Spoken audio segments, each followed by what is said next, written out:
नमस्कार मित्रांनो, स्वागत आहे तुमचं महाराष्ट्र नर्सिंग अकॅडमीमध्ये.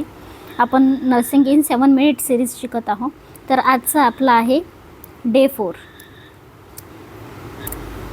आज डे 4 राहणार आहे आपला. तर आज आपण बघणार आहोत स्टेमाय वर्सेस एन स्टेमाय. ठीक आहे, जो आपला एम आयचे जे 2 टाईप्स आहे ते आपण बघणार आहोत. त्याची ECG चेंजेस बघणार आहोत. ठीक आहे, तर काल नाही का जे मी एंजायना आणि स्टेबल एंजायना आणि अनस्टेबल एंजायना तुम्हाला सांगत होते, ते ॲक्च्युली व्हॉईस रेकॉर्ड नाही झालं. तर मी आता ते तुम्हाला 1 मिनिटात ते सांगून देते, त्यानंतर आपण हा टॉपिक बघूया. ठीक आहे, तर अंजायनाचे किती टाईप्स आहे मित्रांनो?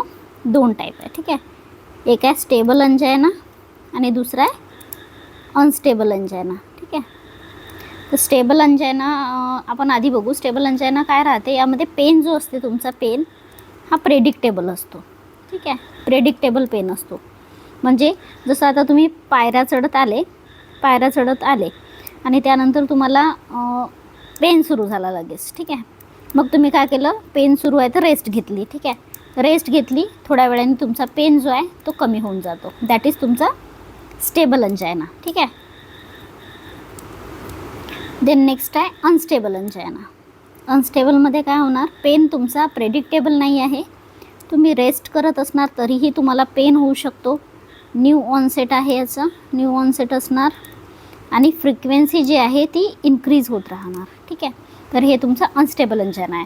तर अनस्टेबल अंजायना ही एमर्जन्सी आहे. याला लवकरात लवकर इव्हॅल्युएट करावं लागतं. ठीक आहे, एमर्जन्सी आहे ही. तर स्टेबलला तुम्ही सेम पॅटर्न म्हणून लक्षात ठेवा आणि अनस्टेबलला अनएक्सप्लेन्ड पेन. ठीक आहे, आता आपण काय बघणार आहोत आज, स्टेमाय वर्सेस एन स्टेमाय, म्हणजे ह्या दोघांचा डिफरन्स आणि तुम्ही कसं ओळखणार ते. ठीक आहे, तर आता बघा, एका पेशंटला सिव्हिअर चेस्ट पेन आहे. काय आहे, सिव्हिअर चेस्ट पेन आहे. सिव्हिअर चेस्ट पेन आहे आणि त्याचा जो ट्रोपोनिन आहे तो पॉझिटिव्ह आहे. ठीक आहे, तो ट्रोपोनिन पॉझिटिव्ह आहे.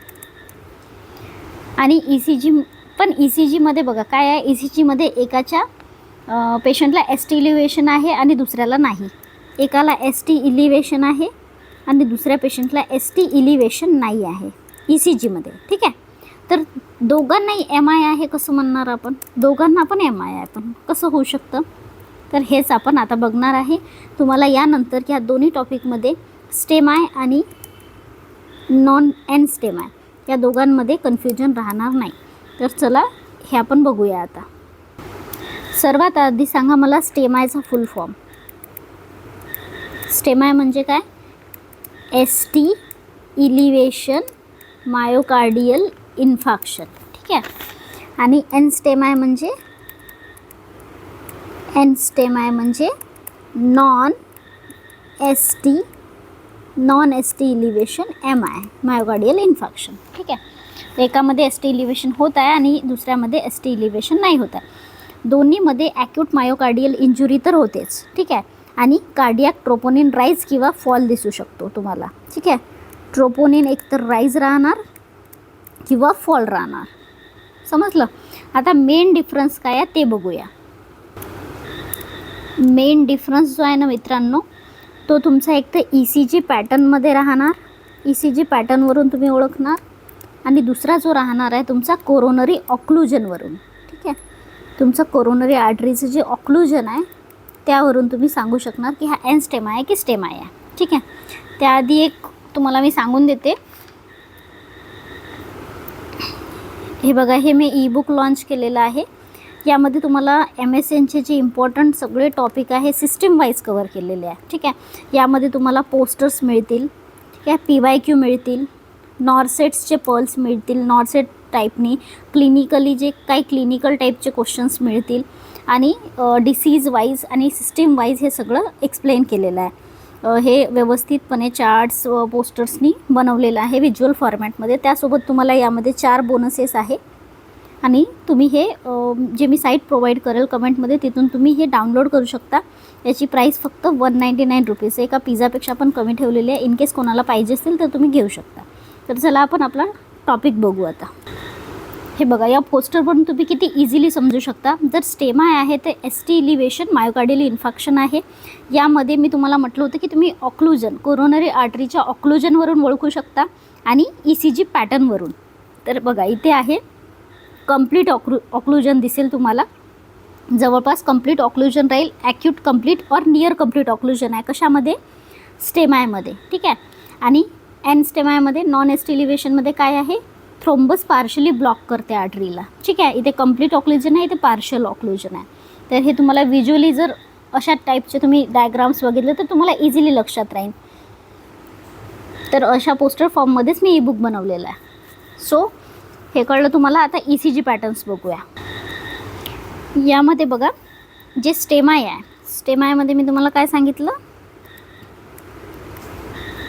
तुमचं जे आहे आपलं कोरोनरी आर्टरी ती कंप्लीट ब्लॉक आहे. ठीक आहे, कंप्लीट ब्लॉक आहे. देन ECGमध्ये काय राहणार, एस टी गोज अप. म्हणजे काय, एस टी गोज अप म्हणजे काय, तुमचं जे ST सेगमेंट ते तुम्हाला इलिव्हेशन दिसणार. एक्झाममध्ये काय विचारतात, सिव्हिअर चेस्ट पेन आहे पेशंटला. ठीक आहे, सिव्हिअर चेस्ट पेन आहे, हे कंडिशन आहे, लक्षात ठेवा, PYQ आहे हे. सिव्हिअर चेस्ट पेन आहे पेशंटला, प्लस ST इलिव्हेशन आहे पेशंटला, प्लस ट्रॉप पॉझिटिव्ह आहे. ठीक आहे, ट्रॉप पॉझिटिव्ह आहे. तीनही गोष्टी कशाच्या फेवरमध्ये जात आहे, जे मी तुम्हाला आता शिकवलं. ST इलिव्हेशन आहे, सरळ सरळ हा स्टेमाय झाला. ST इलिव्हेशन आहे, स्टेमाय झाला. आणि प्लस एक कन्फर्मेटरी तुम्हाला काय भेटलं, ट्रॉप आहे, ट्रॉप पॉझिटिव्ह आहे. ट्रॉप पॉझिटिव्ह आहे म्हणजे हा MI आहे बेसिकली. ठीक आहे, चेस्ट पेन आहे, ST इलिव्हेशन आहे आणि ट्रॉप आहे. ट्रॉप आहे झालं म्हणजे तुम्ही सांगू शकता हा MI आहे, म्हणजे हा स्टेमाय झाला. ST इलिव्हेशन MI झाला. देन एन स्टेमाय बघू आता. एन स्टेमायमध्ये काय तुम्हाला ECG परसिस्टंट ST इलिव्हेशन नसतो. यामध्ये परसिस्टंटली ST इलिव्हेशन दिसणार नाही तुम्हाला. ठीक आहे, त्यानंतर ST डिप्रेशन दिसू शकतं. त्याऐवजी तुम्हाला काय दिसणार, त्याऐवजी तुम्हाला ST डिप्रेशन दिसू शकतो और T वेव इन्व्हर्शन दिसू शकतं. ठीक आहे, T वेव इन्व्हर्शन दिसू शकतं. ठीक आहे, किंवा कधीकधी इवन कधीकधी तुमचा जो ECG आहे तो पेशंटचा नॉर्मल पण असू शकतो. ठीक आहे, ST इलिव्हेशन दिसणार नाही याच्यामध्ये तुम्हाला नॉन स्टेमायमध्ये, त्याऐवजी डिप्रेशन दिसेल किंवा इन्व्हर्शन दिसेल. और sometimes even ECG may be normal. ठीक आहे, पण स्टार मार्क करा, ट्रोपोनिन तुमचा इन्क्रीज राहील, ट्रोपोनिन पॉझिटिव्ह राहील पेशंट. ठीक आहे, ट्रोपोनिन पॉझिटिव्ह राहील. त्यालाच तुम्ही मायोकार्डियल इंजुरीमध्ये मायोकार्डियल हे तर म्हणूच शकता तुम्ही की हा MI आहे. पण याला डिफरन्शिएट कसं करणार तुम्ही, इथे ऑलरेडी तुम्हाला ST डिप्रेशन सांगेल क्वेश्चन्समध्ये. तर हा एन स्टेमाय आहे. काय आहे, एन स्टेमाय. कळलं. तर एन स्टेमाय तुम्हाला कळलं. No ST elevation plus but troponin increase. ठीक आहे, आता आपण डिफरन्स बघून घेऊ एकदा, सो दॅट तुम्हाला हा कन्फ्युजन वाटणार नाही. ठीक आहे, स्टेमाय, एन स्टेमाय. ठीक आहे, स्टेमायमध्ये काय ST इलिव्हेशन राहणार, इथे ST डिप्रेशन राहू शकतं. ठीक आहे, किंवा T वेव इन्व्हर्शन राहू शकतं. देन नेक्स्ट ट्रोपोनिन इन्क्रीज, इथे पण troponin increase. Then acute coronary occlusion, इथे काय राहणार तुमचं, कोरोनरी ऑक्लुजन कंप्लीट और नियर कंप्लीट. इथे तुमचं कोरोनरी ऑक्लुजन पार्शियल राहणार. ठीक आहे, इथे रिपरफ्युजन इमिडिएट तुम्हाला रिपरफ्युजन थेरपी पाहिजे आहे. ठीक आहे, इथे रिपरफ्युजन थेरपी ट्रीटमेंटमध्ये रिपरफ्युजन थेरपी तुम्हाला परवाच्या या कालच्या क्लासमध्ये आय थिंक सांगितलं होतं. रिपरफ्युजन थेरपीमध्ये परक्युटेनियस इंटरव्हेन्शन्स सांगितलं होतं मी तुम्हाला. तर रिपरफ्युजन थेरपी इथे इमिडिएट पाहिजे तुम्हाला. ठीक आहे, आणि इथे तुम्हाला रिस्क बेस मॅनेजमेंट करावं लागते पेशंटची. सिलेक्टेड पेशंटमध्ये तुम्ही इन्व्हेजिव्ह स्ट्रॅटजी पण तुम्हाला करायचं काम पडू शकते. ठीक आहे, इन्व्हेजिव्ह स्ट्रॅटजी पण यूज करावी लागू शकते. तर हे डिफरन्स आहे. आता बघा कालच्या क्लाससोबत कम्पेअर करू, म्हणजे तुम्हाला काल मी अंजायना शिकवलं होतं. तर स्टेबल अंजायना काय, स्टेबल अंजायना कसं ओळखणार, आता तुम्ही हे दोन शिकले तर परत कन्फ्युजन नको व्हायला. तर स्टेबल अंजायनामध्ये ट्रोपोनिन सामान्यतः नॉर्मलच असतं, ठीक आहे, नॉर्मलच असतं मोस्ट ऑफ द टाईम. तर तुम्हाला जर असा क्वेश्चन येईल, चेस्ट पेन आहे, ST डिप्रेशन आहे आणि ट्रोपोनिन वाढलेला आहे, तर तुम्ही काय म्हणणार? ST depression. सगळ्यात मेन इम्पॉर्टंट वर्ड झाला इथं तुमचा ST depression plus troponin. Troponin आहे म्हणजे हे तर MI आहे 100% झालं, आणि डिप्रेशन आहे, ST डिप्रेशन आहे, तर तो तुमचा नॉन झाला, म्हणजे नॉन स्टेम आहे. तर आता आपण काय बघूया? क्वेश्चन्स बघूया. Question 1, a 60-year-old patient present with severe chest pain and sweating. ECG shows ST elevation. काय भेटलं तुम्हाला? ST elevation in contiguous leads and troponin is elevated. ठीक आहे, ट्रोपोनिन इलिव्हेटेड आहे म्हणजे काय झालं? MIचा टाईप झाला. पण कोणता टाईप आहे? स्टेमाय झाला हा, कारण तुमचं ST इलिव्हेशन आहे. याचा आन्सर काय असणार आहे? Option C, STEMI is the correct answer, कारण ST इलिव्हेशन आहे आणि ट्रोपोनिन इन्क्रीज आहे. MCQ नंबर 2, a patient present with the acute chest pain. बघा हे व्यवस्थित, आता ॲक्यूट चेस्ट पेन आहे. ECG shows ST depression. काय आहे? ST depression and troponin is elevated. याच्यामध्ये ट्रोपोनिन इलिव्हेटेड आहे म्हणजे हा MI तर आहेच 100%, पण ST डिप्रेशन आहे म्हणजे हा N स्टेमाय झाला तुमचा. काय झाला? N स्टेमाय. तर तुमचा आन्सर काय राहणार आहे? आन्सर राहणार आहे तुमचं ऑप्शन B, N स्टेमाय. कळलं? तर हे क्वेश्चन्स पण झाले आपले. यानंतर एक अजून विचारण्यात येतात की ECG चेंजेस सिक्वेन्स इन स्टेमाय.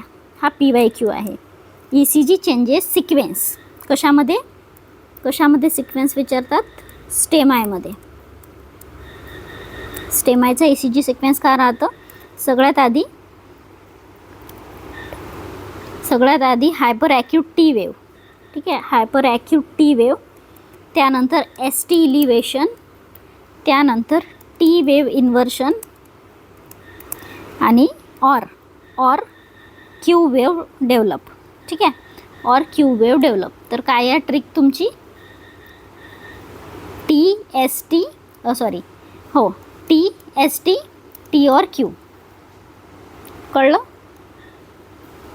तर आजसाठी इतकंच. भेटूया आपण यानंतरच्या डे 5च्या क्लासमध्ये अशाच इम्पॉर्टंट व्हायटल टॉपिकसोबत.